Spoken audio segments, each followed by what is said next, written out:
long ball is going to go for a touchdown. The game's over. Webster Slaughter.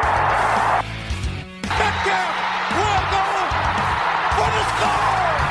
Unbelievable. 45-40. Run, William, run. He's got blockers in front. 5. Touchdown. Joshua Cribbs turns disaster into a score. Sight wants it all on this one for Logan, and he is there. Jim Brown to the 30. Jim Brown is going to go in for another touchdown. The Cleveland Browns select Baker Mayfield. Wow. It is Baker Mayfield.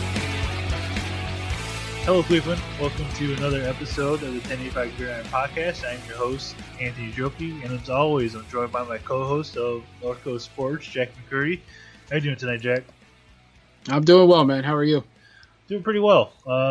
We've been running through every division in football. This is our last episode of our divisional previews. So we got the NFC North and the AFC North lined up for you today. We have a special guest with us, much like we did in our first episode of these. We have Brian Fonfara, who you guys have heard on this podcast before. If you haven't, you guys are in for a special treat because Brian's a great dude, and he's very well tuned in to everything that goes on up in the NFC North. He does a podcast that focuses on the Green Bay Packers. That podcast is called Pack to the Future. I really encourage you guys to check that out. Even though it's not our team, they do a really good job with that podcast. So without further ado, we are going to jump right into the interview with Brian Fonfara, and we'll be back right after this. Well, it is our honor to once again be joined by Brian. You're going to have to say it because I just literally asked you 2 seconds ago, and I forgot. This is the kind of day I'm having. I'm still not fully awake. Fonfara, correct? That's the one. Okay, good. Thank God. He is one of the hosts of the Pack to the Future podcast. Brian has been on with us before, so I'm sure you recognize his voice. How you doing, Brian? Mm-hmm. It's been a while. It's been a while, but I'm doing great. Appreciate you having me on again. Of course. We want to get you on. We're previewing every single division. So we thought that we would get you on here to preview the NFC North. Since the Packers are kind of the kings of the North, That's right. The NFC North, we figured we'll get a Packers guy on here and we'll discuss a lot of things with that division. But overall, what is your, you had the Vikings that went deep into the playoffs, obviously the Packers, you had the Lions who, can also be a playoff team. You have the Bears that seem to be on the up and up. What's your overall viewpoint on how this division is going to shake out? Man, this has to be the most interesting division in football right now. You've got the Green Bay Packers with Aaron Rodgers coming back, some coaching changes. They made more moves than I can probably even remember off the top of my head. You've got the Vikings who went to the NFC Championship, replaced their three-headed monster at quarterback with Kirk Cousins, probably the most interesting quarterback in the league. Whether interesting is a good thing or not, I don't know. You've got the Lions are probably the most boring of all of them, but they did at least go out and get a Bill Belichick protege at head coach now, so they're not going to be boring overall, I guess. And then the Bears, who have just made move after move, just added Khalil Mack. A lot has to go right in terms of their quarterback position and new head coach, but man, it's interesting stuff to watch this year. Yeah, most definitely, and it's. You said it's an interesting division. How do you see, like I mentioned, you had two playoff teams. The Lions could potentially be a third. How do you see the division shaking out in terms of record-wise? So we just did our official preview on Pack to the Future last week, and the order that I put it in was Packers, Vikings, Lions, and Bears. I've got to switch those last two at this point for sure. The Bears adding Mack, that defense is going to be fierce. And, the Lions are the team that I fear the least in this division right now. The Bears, like I said, a lot has to go right with their quarterback in order for me to put them in the playoffs. But I could see them at this point finishing, an 8-8, something like that, pushing for a playoff spot, but probably not quite making it.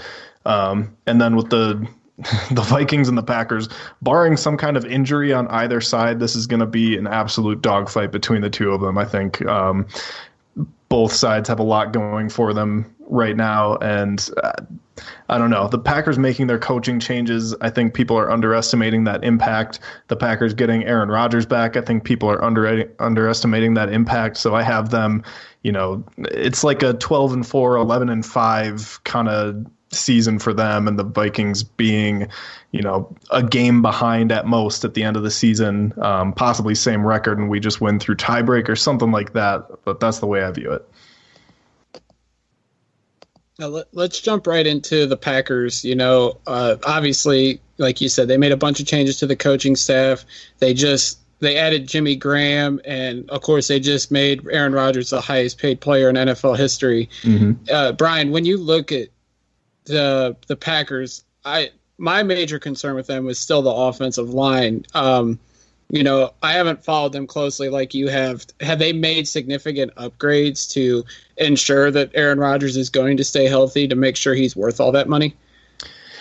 The significant upgrade that they can make is health. It was when injuries happened that the offensive line really kind of went downhill last year. When healthy, there are really only 3 or 4 offensive lines in football that I would rather have than the Green Bay Packers. They are that good when everybody's healthy, and hopefully Brian Bulaga will make his return on Sunday night. I wouldn't exactly count on it, but he could. Their interior I think is fine. I think they have decent depth there. It's their depth at the tackle position, specifically right tackle, that has been a serious problem area. So any other position on that line I feel okay with. Again, it's health. Health is what they need more than anything. Looking at the addition of Jimmy Graham on offense, how do you see him fitting in? And then they added maybe one of my favorite receivers in the draft in EQ. How do you see EQ fitting into the offense as well? All right, well, we'll start with Jimmy Graham. Jimmy Graham is a target unlike any Aaron Rodgers has ever had.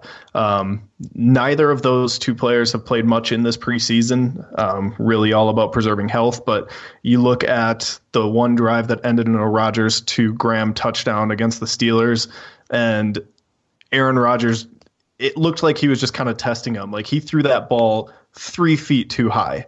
And any other player on the Packers does not make a touchdown there, but Jimmy Graham caught it like it was nothing. It was really encouraging to see. Rodgers hasn't had a receiving threat like that he could, misplace a throw or, throw it where nobody else could possibly catch it, and then the receiver still make the catch. So Graham, with his athletic ability and his size, I look at him being used a lot and moved around the field a lot. Between the 20s is, we'll see. I don't know how much they'll use him. I know they'll want to establish a running game. I know they'll want to hit outside, but in the red zone, at least, I would say Graham's going to catch a lot of touchdowns. As for EQ, I don't see him having a huge impact at this point. He's kind of 6th in line probably at this point. That could change, once you get past the top 3 of Devontae Adams, Randall Cobb, and Geronimo Allison. It's a lot more wide open, but you also have to factor he is behind Jimmy Graham for targets as well. So at best, even if he improves, he's the 5th option. So I don't see him having a huge impact. If he can come in and have a couple of big plays from time to time, 3 or 4 long catches or something like that, a couple touchdowns, I'll be happy with that. Like, really ecstatic with that, to be honest.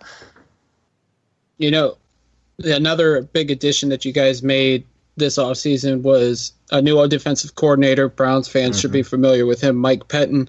How has his defense looked so far through the preseason, and what are the expectations under his leadership now? The defense has still looked a bit spotty. Some of that is personnel cleanup. we have a new GM as well, and he's, kind of cleaning house a little bit.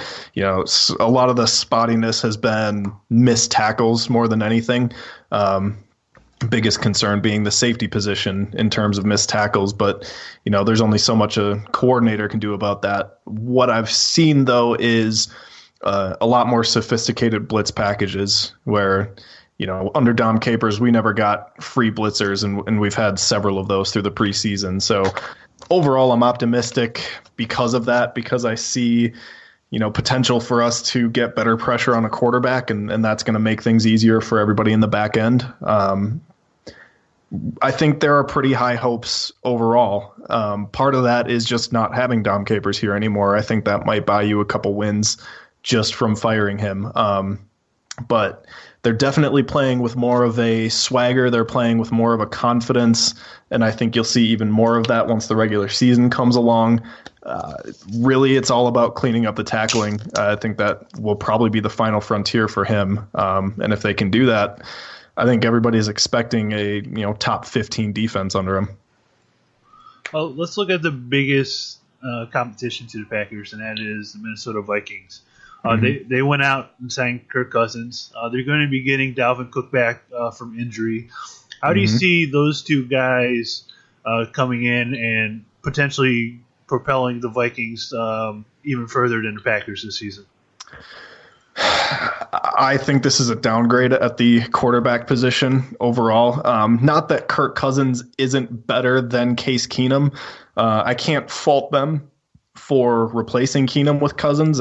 Like that on the surface is an upgrade, but when you look at the season that Case Keenum had and, the way Sam Bradford was playing before that, the production they got out of quarterback last year in Minnesota is so far above anything Kirk Cousins has ever done. And I think it's a lot to expect him to come in and match that.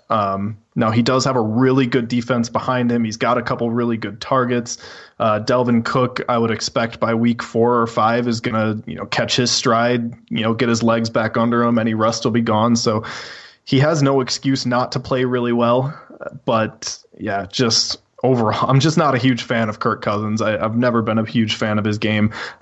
He strikes me as an above average quarterback. And like I said, what they got out of Case Keenum last year is definitely better than what they'll get out of Cousins this year. So I don't know that they're going to take a step back per se, but I definitely don't see Cousins being the guy that takes them over the top in terms of being a Super Bowl contender.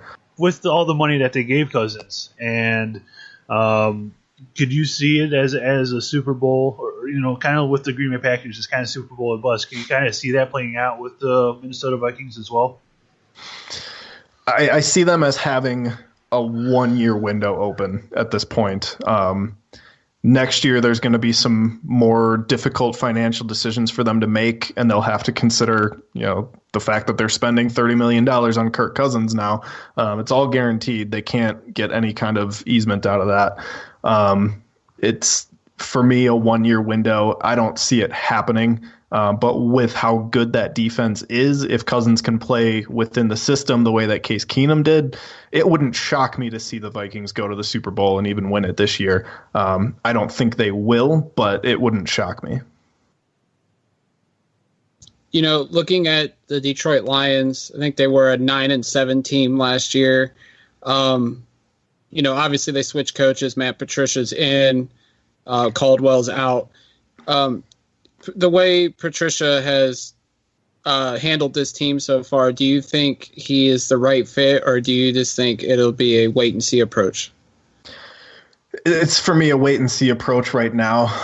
It's not that I don't have faith that Patricia can be a good head coach. It's every head coach that has come out of Belichick's coaching tree has failed.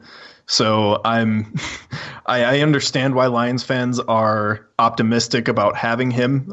He's proven time and time again to be a good defensive coordinator, and I get it. But man, looking at the history of all the coaches that have come out of New England since Bill Belichick has been head coach, I can't go into the season fearing what the Lions are going to do based on who their head coach is right now. So totally wait and see for me right now. When you look at the Lions roster, what do you see as their biggest hole, whether it be on offense or on defense? Good question. I don't think their defensive line is going to be quite what it has been in the past. They let go of Haloti Ngata. Not that he's, a big name at this point. They did keep Ezekiel Ansah, so they're going to get pass rush from it. But again, you look back at the last, 8 years or so, and that's always been their biggest strength. I don't think it's going to be quite what it has been. Offensively, there's always gaps on that line. Tight end is a pretty big mystery for them at this point. They've really struggled to get a running game going for a few years now, so they've got a few. Offensively, I'd probably say it's that running game. Defensively, I don't know if the line would be considered a weakness. They might have a bit more of a weakness at safety maybe. But I don't know. They kind of strike me as a team that doesn't have any glaring weaknesses, but they also, only have a few major strengths. So, that's where I put them at being an average team. Yeah, I think their depth is the biggest concern. We just played them Thursday night in the preseason finale, and our backups ran up and down on their defense, and their offense really didn't show anything either. So I think if any of their major contributors go down, it's going to be a big problem. Yeah. Yeah, and I spend most of my time looking at that starting lineup, and that's where I see solidity pretty much everywhere. But yeah, you're right. That could definitely be an issue for him. Maybe the biggest storyline of the NFC North is just happened a couple days ago, and that is that the Chicago Bears traded for Khalil Mack from the Oakland Raiders. They gave up 2 first-round picks. I think they gave up also a second and a third in that trade. How do you see Khalil Mack coming into this young Bears defense? And they've been the cellar dweller for the last couple of seasons. How do you see them potentially turning it around this season? So we're talking about what was already ranked the number 10 defense in the league last year.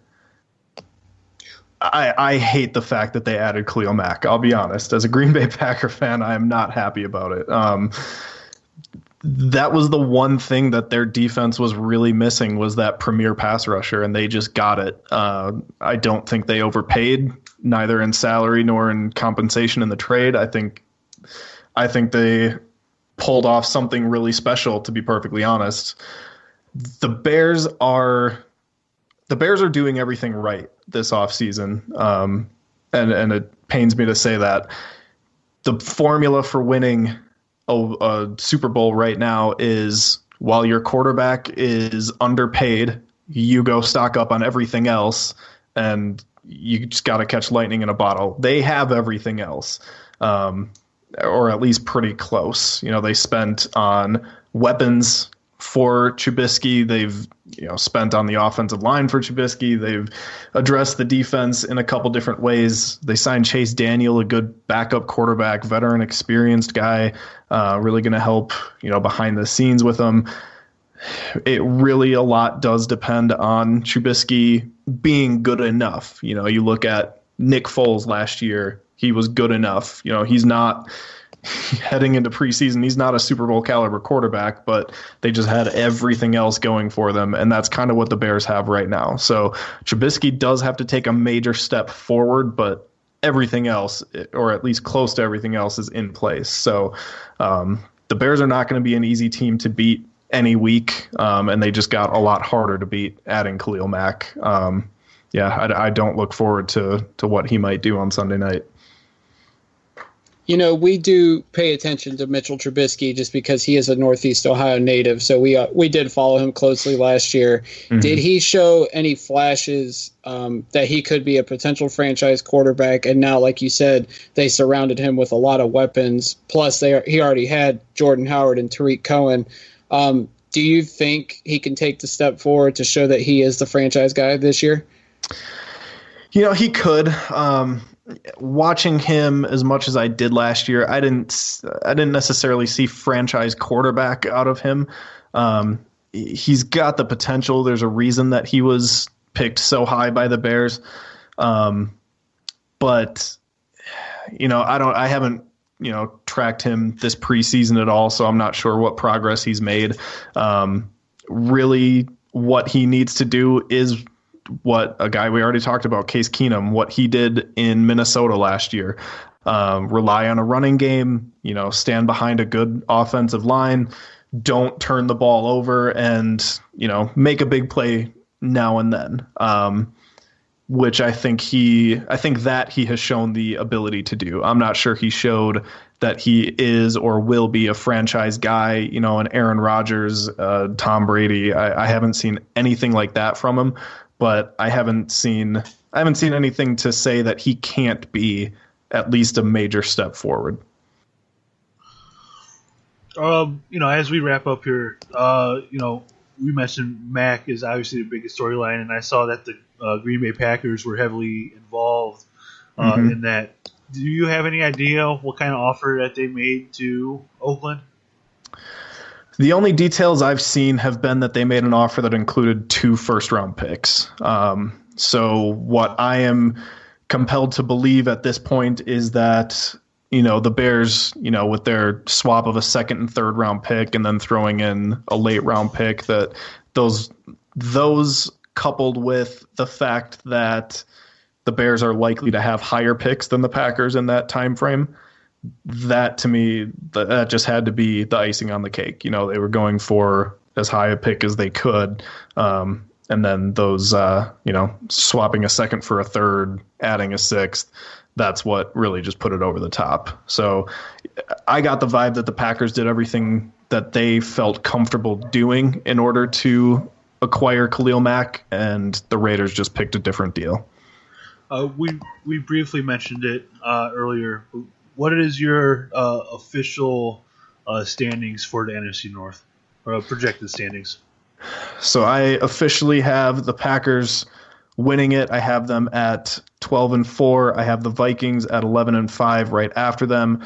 I have the Bears after getting Mack at 8-8, and then I have the Lions, I think, maybe 6-10, 7-9. They're the ones that are really hard to predict, but yeah, that's my order of it. Yeah, when you have a quarterback like Matthew Stafford, who's a very good quarterback, even when everything else is suspect, it's very hard, like you mentioned, to predict how that season can turn out. Well, Brian, I appreciate you coming on. Like I mentioned earlier, it's been a long time since we talked. I think it was around draft time, maybe, that we had recorded an episode. Something like that. Do you want to let everyone know how they could listen to you and your Back to the Future podcast? Yeah, you can find everything. We have a website, backtothefuture.com, where we have articles, a few different podcasts. You can find our official podcast of Back to the Future there. You can find us on iTunes. You can find us on the Google Play Store, all that kind of stuff. You can find us on Twitter at PTTF_podcast. All right, Brian, I appreciate it, and hopefully it won't be so long before we talk again, because this is your third time on, I believe, and I think that would officially make you a regular on this podcast, even though it's been so long. So I'm honored. I appreciate you coming on, and hopefully we'll talk to you soon. All right, sounds good. Thanks, guys. I really hope you guys enjoyed that interview with Brian. Like I said before we started the interview, Brian's a really great guy, and they do a good job with his podcast over at Back to the Future. And I think this is our third time talking to him, so it's nice to talk to a familiar voice. And I hope you guys learned everything you need to know about the NFC North and what a competitive that division that's going to be this year. Now let's move on to our division, the AFC North. It's the one we're most familiar with, obviously. It's going to be a very interesting year in this division, because I think you're going to start to see a transition of how this division is going to look over the next 3, 4, 5, even 10 years. And to me, that's going to be the rise of the Browns. But what we're going to do is we have a question about each team. And, we're going to go through each team here and answer these questions the best we can. Looking at the Cincinnati Bengals, Andy Dalton's kind of struggled a little bit. Do you think Andy Dalton and this revamped offense can get everything back on track with the Bengals and potentially head back to the playoffs that they were in for a couple straight years. I think it's definitely possible. Before the preseason, I was kind of thinking that maybe the Bengals were just going to completely fall off the rails, and this was going to be it for Marvin Lewis. I think this is his final year under contract, presumably, unless he signs another 1-year extension. But I watched the Bengals, their third preseason game against the Buffalo Bills, and I was impressed with the way the offensive line looked. They had lost Whitworth and Zeitler a year ago, and the line looked shaky, but this past offseason they went out, they traded for Cordy Glenn from the Buffalo Bills, they drafted Billy Price in the first round of the draft, and their offensive line looked good, and Andy Dalton looked like the Andy Dalton a couple years ago when he was an MVP candidate, and he's still got A.J. Green. The John Ross had an unbelievable touchdown against Buffalo on the opening drive, and they still have Gio Bernard and Joe Mixon in the backfield, and they even added Mark Walton, the rookie out of Miami. So they have another three-headed monster in that backfield. It'll be interesting to see how Bill Lazor, the new offensive coordinator, utilizes them all. But I think the Bengals are always going to be an imposing challenge to the AFC North teams, and if that offensive line can stay intact, and if Tyler Eifert can stay healthy and AJ Green can stay like AJ Green, I have no doubt in my mind that the Bengals can be in contention. A lot of people knock Andy Dalton, but if you look at his numbers compared to Hall of Fame quarterbacks, he's right on par with some of those guys. So obviously Andy Dalton isn't a slouch at quarterback, and if the Browns didn't have Tyrod or Baker Mayfield, I would have no problem seeing Andy Dalton in orange and brown. So I think the Bengals are they're going to be around at the end of the season, I think, for the division, and there's no doubt about that in my opinion. They re-signed 2 guys on their defensive line. How much do you consider that to be a factor moving on into the season? Are those 2 guys going to dominate? Because they're both young players, so they're coming off the rookie contracts. Are these 2 guys going to be a force to reckon with in the AFC North? Yeah, Geno Atkins and Carlos Dunlap, they're not. I hate to correct you, Anthony. They've been around the league for about 8 years, so they're not. You know what? This is like the first time in like 5 episodes you've done it, so I'm allowed this screw up. Yeah, but they're still in their prime. Adkins is 30, Dunlap's 29, so there's still good football left in them, and you got to keep consistency around. When you have good players or above average players like these guys, you have to keep them around. I think it's continuity that keeps these franchises successful. Keeping them around. They brought back Michael Johnson, which I think is for like the 14th time. And he's only played in the league 9 years, but it seems like they cut him and bring him back all the time. They drafted Sam Hubbard, who was underrated at Ohio State, and I think getting on the defensive line, being around those guys, I think he could be a force in the next year or two. Andrew Billings had flashes at defensive tackle last year. They added Preston Brown, the defensive secondary, Drake Kirkpatrick, William Jackson, Darquez Denard. There's a lot of talent back there in that secondary. And you got Vontaze Burfict when he comes back off the 4-game suspension. We all know what kind of player he is at the linebacker position. So I think there's talent on this Bengals team. It's just, can they put it all together? Because I think if they put it all together, they can challenge Pittsburgh in the AFC North. Ultimately, I don't think they will in the end. I think they'll be around, but ultimately I would give the nod to Pittsburgh. Let's talk about the Steelers, because there's been quite a bit of drama here recently, and for those that haven't been paying attention, Le'Veon Bell still hasn't reported to the team. Over the last couple of days, you've had Pittsburgh offensive linemen saying some very interesting things about Le'Veon, how he should be there, how he already makes more than enough money, and he makes like 10 times the amount that we do, so he should be here. You had an offensive lineman post a picture of Le'Veon Bell dressed up as Where's Waldo and posted that on Twitter. So there seems to be some kind of major disconnect going on this team. Do you see two things? Do you think it's possible Le'Veon gets traded and never sees the field again as a member of the Pittsburgh Steelers? And will this situation continue to linger even if he is gone? I don't know if they trade him. I think the Steelers have put their foot down and say, we're not going to rescind your franchise tag. I don't really think they'd trade him unless the team would come calling and blow them away with like an offer like the Khalil Mack trade. I also don't think, and a lot of people are saying, well, this is the discord in the Steelers locker room over this. It might put this team off the rails. I think these kind of situations, a team rallies around it and they say, if Le'Veon Bell's not here, we don't need him. We'll be fine with the guys we have. Granted, the guys they have is James Conner, who, had some flashes in the preseason, but he's still very raw as a rookie. And Stephen Ridley, who's been around the league for 7-8 years. So, it'll be interesting to see how this plays out with Pittsburgh. I think Bell will probably show up at some point in the season. He's not going to be in game shape. He's not going to be the running back we've grown accustomed to seeing him being through his first 5 seasons in the National Football League. But when he does get in shape, he's going to be a threat on offense, whether it's running the ball or being a pass catcher. This Steelers offense, they need Bell, but then they also don't need Bell because I think they'll just adjust and keep on chugging because you look at this group that the Steelers have offensively, they're supremely talented. So I don't think it'll phase them too much. It might phase them a little bit, but I think the Steelers will keep on moving. And when you look at the Steelers, they still have Antonio Brown, and he's someone that you always have to pay attention to.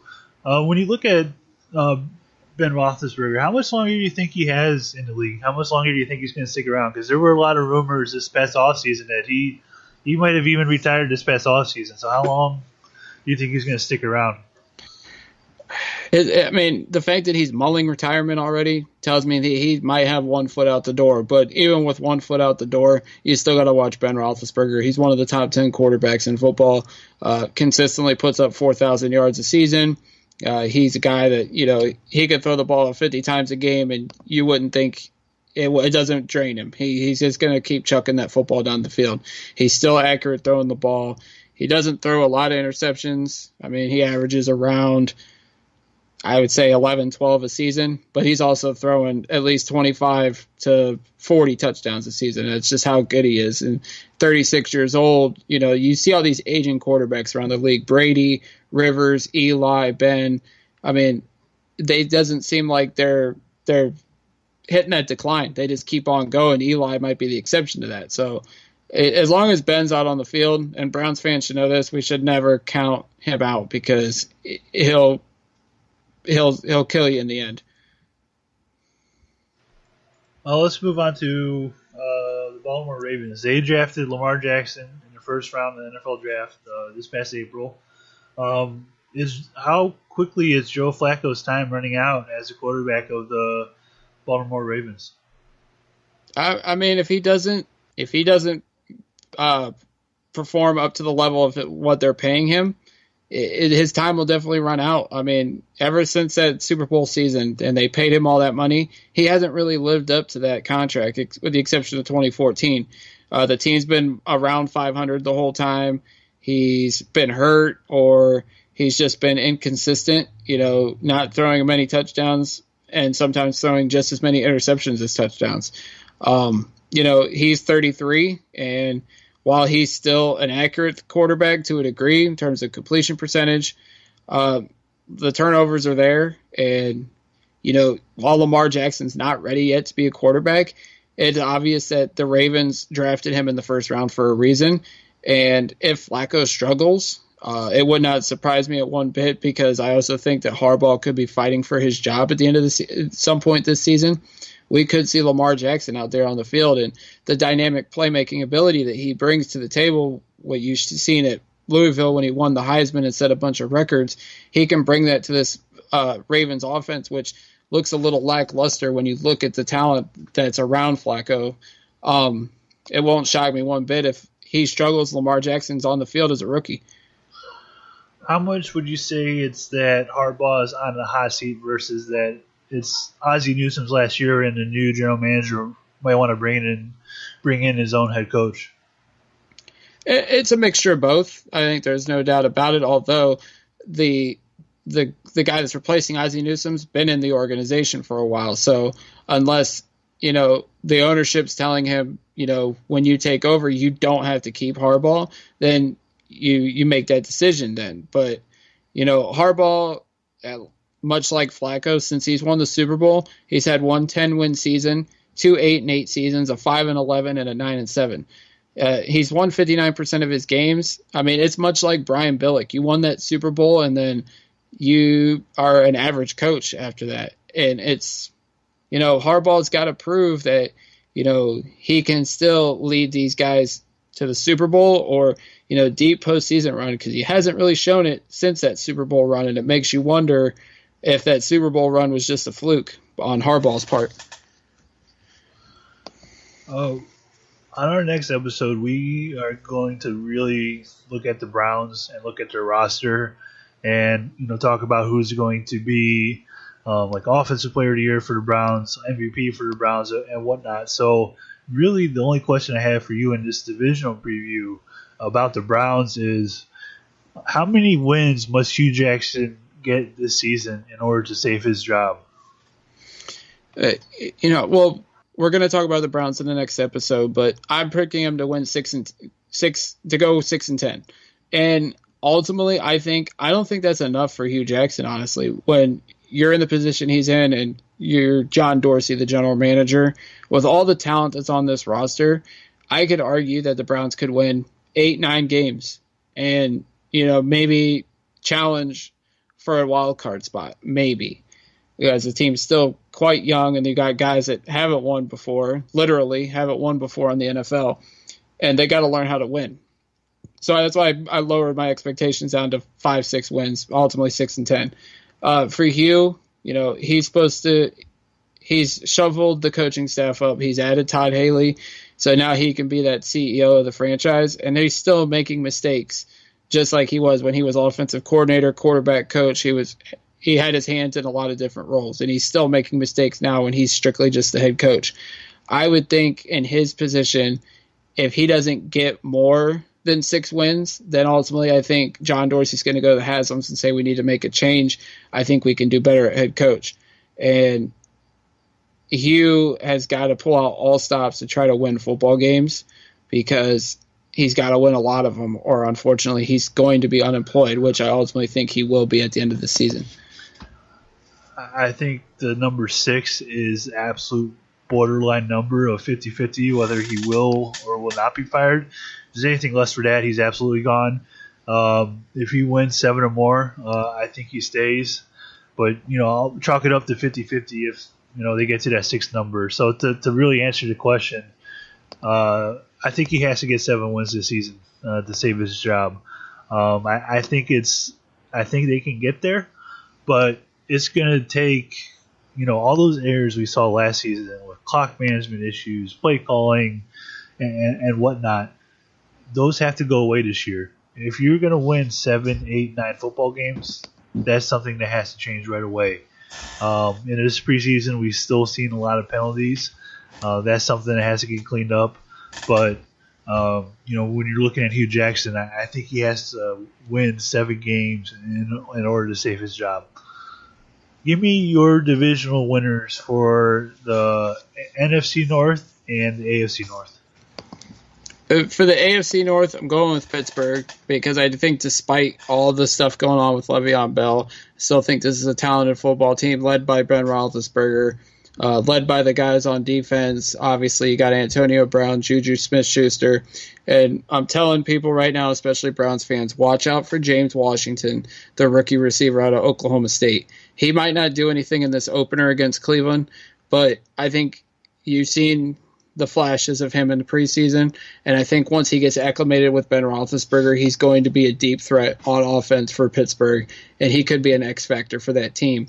They're the only team out of the AFC North that have gone to the playoffs in the AFC. On the NFC North, I'm going with Minnesota. as the division winners.